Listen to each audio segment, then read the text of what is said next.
tardes, mi nombre es Miriam Yané Mostacilla Peña. En estos momentos nos vamos con la unidad 5, con lo que tiene que ver con la definición de las normas ISAR CPF. Esta norma es una norma internacional de registro de autoridades para familias, para personas y para instituciones. De acuerdo a esta normativa de la ISAR, tiene un objetivo, un alcance, y el objetivo y el alcance de esta norma es la descripción de los documentos de archivo en diferentes espacios o en entornos o manuales como automatizados. La diferencia de estos archivos es que conservan un mismo productor. También pueden intercambiar con facilidad su información contextual. Dicha normalización también se adquiere con esta norma internacional el intercambio de información contextual que traspasa a fronteras nacionales. Esto quiere decir que nosotros como archivistas debemos empezar a hacer un paralelo de información, un cuadro comparativo y ver qué norma internacional nos sirve para acoplarlo a nuestro entorno o a nuestros archivos aquí en Colombia. Por ello hablan del carácter multinacional. El carácter multinacional es que estos archivos trasciendan a procesos de colonización, de migración, de comercio, de carácter multinacional de archivos. Entonces ya tenemos o compartimos información internacional e información nacional. Esta norma está concebida para registros de autoridad, para archivos que puedan compartir o fomentar la elaboración de la descripción, conscientes y adecuadas de algo autoexplicativas de las instituciones, de las personas y de las familias que producen los documentos. Esta norma está pensada para que se utilice conjuntamente con las normas nacionales existentes o con base para el desarrollo de normas nacionales. Es así que la estructura de esta norma ISAR CPF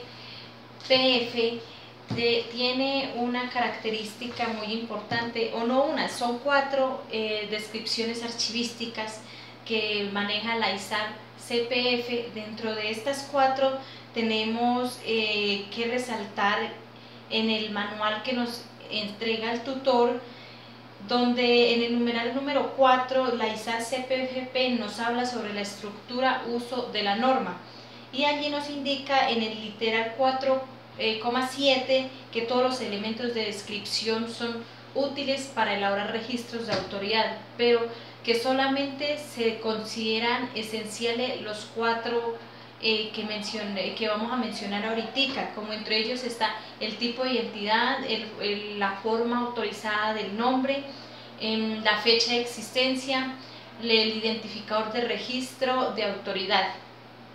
Por lo tanto, es posible aplicar estas áreas de descripción que más se ajusten a las necesidades de un fondo documental y los formatos que se nos acoplen a nosotros.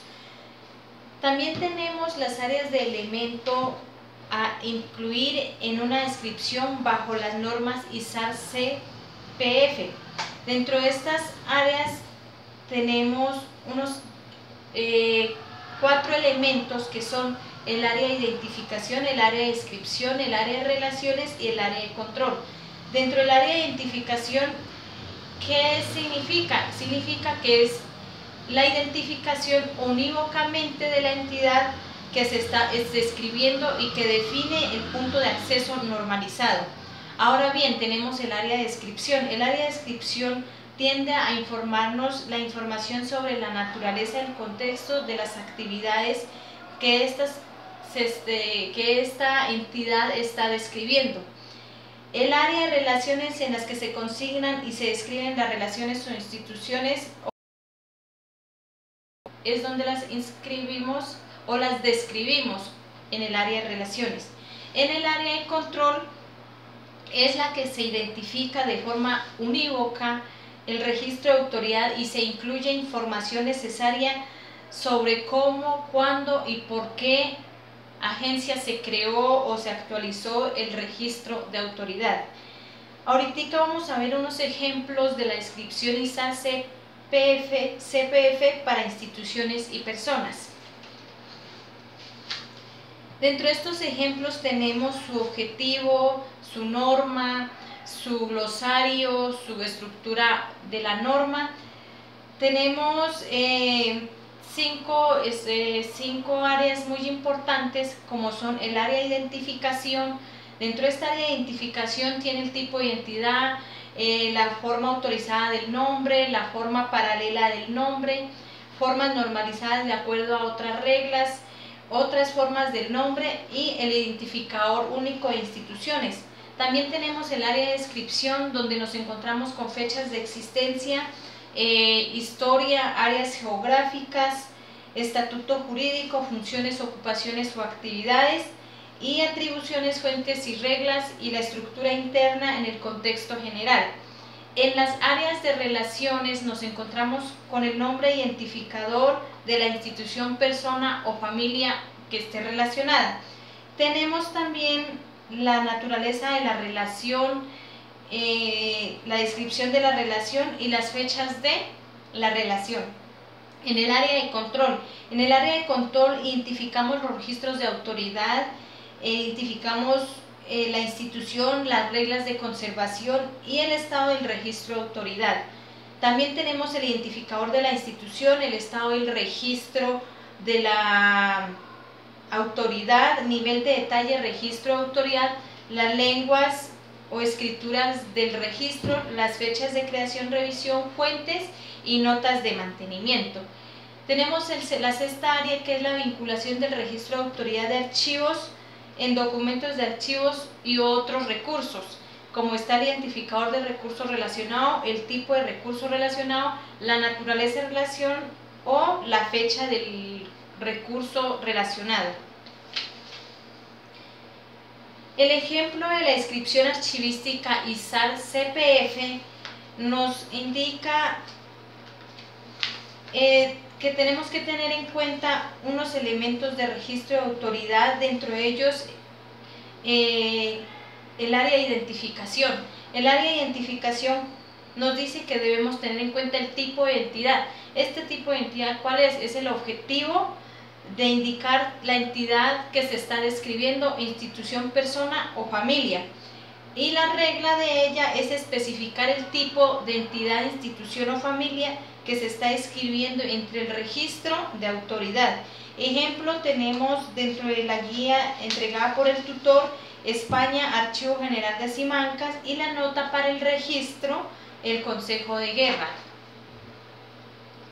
Tenemos las formas autorizadas del nombre.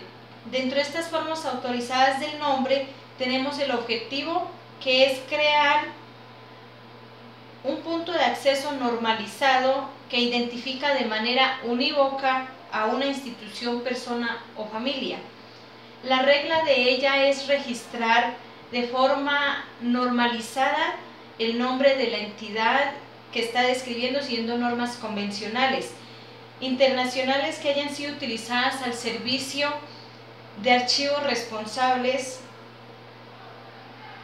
y fijar fechas, lugares, jurisdicción, ocupación, etc., para distinguir la forma autorizada del nombre de las otras entidades que tengan nombres similares en el elemento, y las reglas y o convenciones, precisar reglas que se han aplicado para este elemento.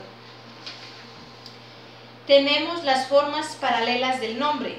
¿Qué nos quieren decir con las normas paralelas del nombre? Con estas normas paralelas del nombre tenemos el objetivo a indicar en las distintas formas que adopta la forma autorizada del nombre en otras lenguas o escrituras. La regla es registrar paralelos, nombres de acuerdos convencionales e internacionales utilizadas por el servicio del archivo responsable al registro de autoridad, incluyendo en caso necesario todos los subelementos o calificadores requeridos por estas convenciones y o reglas, y especificar el elemento de reglas y o convenciones de reglas aplicadas.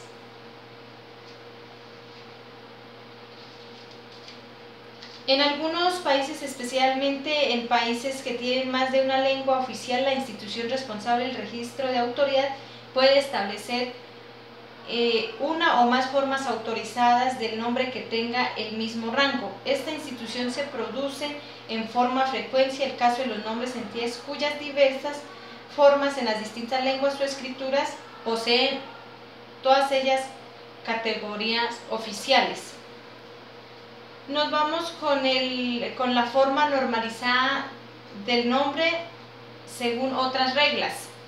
Dentro de esta tenemos un objetivo también, que es registrar la normalización del nombre o institución para personas o familias que se han elaborado de acuerdo a diferentes formas de aplicación y autorizadas al nombre, de esta manera que nos facilita el intercambio de registros de autoridad entre diferentes comunidades o profesionales. Y la regla es registrar de forma normalizada el nombre de la entidad que está describiendo de acuerdo a otras convenciones o reglas específicas de reglas. Sin lugar a ello, nombre del servicio responsable para su elaboración. Tenemos otras formas del nombre. En otras formas del nombre, el objetivo es registrar cualquier nombre existente de la institución, persona o familia que no se haya mencionado en ningún otro lugar del área de identificación, porque no puede haber información repetida. Hay que tener en cuenta que aquí no debe haber un unívoco de información, debe ser clara, precisa, para que no se repita la información. La regla es registrar otros nombres por los que puede ser conocida la entidad, tales como, tendríamos otras formas del mismo nombre, por ejemplo, acrónimos, otros nombres o instituciones, por ejemplo, cambios sufridos por el nombre a través del tiempo con correspondientes de fechas, otros nombres con personas, familias, por ejemplo, la cantidad que ha pasado sobre el tiempo con las correspondientes fechas, o los seudónimos nombres que se solicitan, entre otros. Nombres y títulos que proceden o siguen al nombre de personas o familias, por ejemplo, títulos nobiliarios, títulos honoríficos, asentados o sentados por una persona o por una familia. Tenemos el identificador para instituciones. Con el identificador para instituciones, el objetivo es facilitar cualquier identificador numérico o alfanumérico que se utilice para identificar la institución descrita. La regla de ello es registrar posiblemente cualquier número oficial o otro tipo de identificador, número de registro de la compañía, la institución descrita, precisa la jurisdicción y la disposición bajo la cual ha sido asignada. En el área de descripción contamos, el objeto de esta área es describir la historia, las funciones, las personas o las familias, y su regla de ello es registrar las fechas y existencias de la entidad, describiendo el caso de las instituciones, incluir la fecha de establecimiento, fundación, legislación sobre sus competencias y disoluciones. En el caso de las personas hay que incluir las fechas reales o las fechas reales o aproximadas. Deben ir las fechas de nacimiento, las fechas de fallecimiento, los paralelos de datación. Se puede indicar equivalentemente en estos las convenciones o reglas pertinentes a especificar en el elemento regla o convenciones en los sistemas de datación utilizadas en la ISO 8601.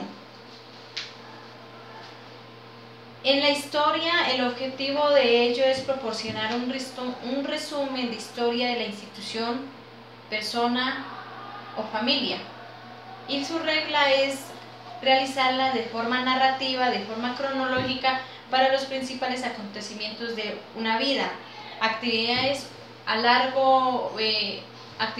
o logros o funciones de la entidad que ha estado describiendo, que se puede incluir informando sobre el género, nacionalidad, familia, ciencias religiosas o afiliaciones políticas. Si es posible aportar fechas como constitutivo de la descripción narrativa, mucho mejor. Tenemos los lugares. Dentro de los lugares, el objetivo principal de este espacio es el ámbito territorial donde la institución, persona o familia tenía su sede, vivía o residía de forma habitual, en los que tenía tipo de vinculación. La regla de esta es el ámbito territorial principal, su nombre, su naturaleza, su relación, su entidad y el periodo que lo produjo la relación. El estado jurídico de esta también tiene un objetivo que es indicar el estatuto jurídico de una institución, y su regla es la naturaleza jurídica de la institución, y si fuera necesario precisar tipo de institución, las fechas durante este estatuto que se haya adquirido. Ejemplo, tenemos las funciones, ocupaciones y actividades. Esta función, ocupaciones y actividades, el objetivo de ella es indicar las funciones, ocupaciones, actividades realizadas por una institución o por una familia. La regla es registrar funciones, ocupaciones y actividades realizadas por la entidad que está describiendo, con las fechas a las que está realizando cuando se consulte de utilidad. Si fuera necesario describir la naturaleza y la función de la actividad o ocupación, mucho mejor. Atribuciones, fuentes generales. El objetivo de ello es indicar las fuentes y reglas de una institución o una persona de acuerdo a sus competencias legales y sus funciones, las responsabilidades de las actividades que han incluido en la parte territorial. La regla de ella es cualquier documento, ley, directriz que actúe como fuente legal para ejercer las competencias, funciones y responsabilidades de la entidad que está describiendo, junto con la información sobre la jurisdicción y las fechas durante su aplicación, modificación y atribuciones. La estructura interna, genealogía. El objetivo de esta estructura es describir y representar la dimensión interna de la institución general de una familia, y su regla principal es describir la escritura interna y precisar las fechas. Cualquier cambio de estructura sea significativo para entender el funcionamiento de la institución, por ejemplo, con un cuadro de organización. Para una familia, describir la genealogía, por ejemplo, por medio de un árbol genealógico, de forma que se muestren las relaciones de sus miembros con fechas en las que éstas se producen. El contexto general. Dentro del contexto general también hay un objetivo que es la información significativa sobre el contexto social, cultural, económico y político, y o histórico general en que la institución o persona familia actuaba, vivía o estaba activa. Su regla es proporcionar cualquier tipo de información relevante sobre el contexto social, cultural, económico, político, histórico en el cual se está describiendo o desarrollaba su actividad. Continuamos con el área de control. En el área del control es identificar el régimen de autoridad, fechas de creación, fuentes, lenguas, reglas convencionales, estado de elaboración y las notas de mantenimiento. Seguimos con el área con la relación de instrumentos a personas, familias, con documentos de archivo y otros recursos. Dentro de esta relación de estructuras, personas y familias, tenemos el identificador de títulos de recursos relacionados, o también tenemos tipos de recursos relacionados y la naturaleza de las relaciones y fechas de los recursos nacionales y o de relaciones. Es así como esta normativa nos muestra cómo los archivos tienen una descripción archivística, tienen unas áreas. Dentro de esta ISAR CPF también cuenta con 26 descripciones archivísticas. Dentro de ella nos menciona 4 muy importantes que hay que tenerlas en cuenta para poder describir los documentos, y sucesivamente nos dan a entender la importancia que tienen para que nosotros vayamos conociéndolas y manejándolas para implementarlas en nuestros archivos, ya que siempre nos hemos basado simplemente a las normas nacionales, pero cuando vamos o llegamos a esta similitud vemos la complejidad de la normatividad archivística, que no nos debemos quedar con lo que solamente tenemos aquí a nivel nacional, sino que debemos de escudriñar a nivel internacional qué pautas nos orientan y nos guían para poder mejorar nuestros archivos. Con esto espero haya sido un poco clara y haber dado a conocer qué es la ISAR CPF, y hasta una próxima.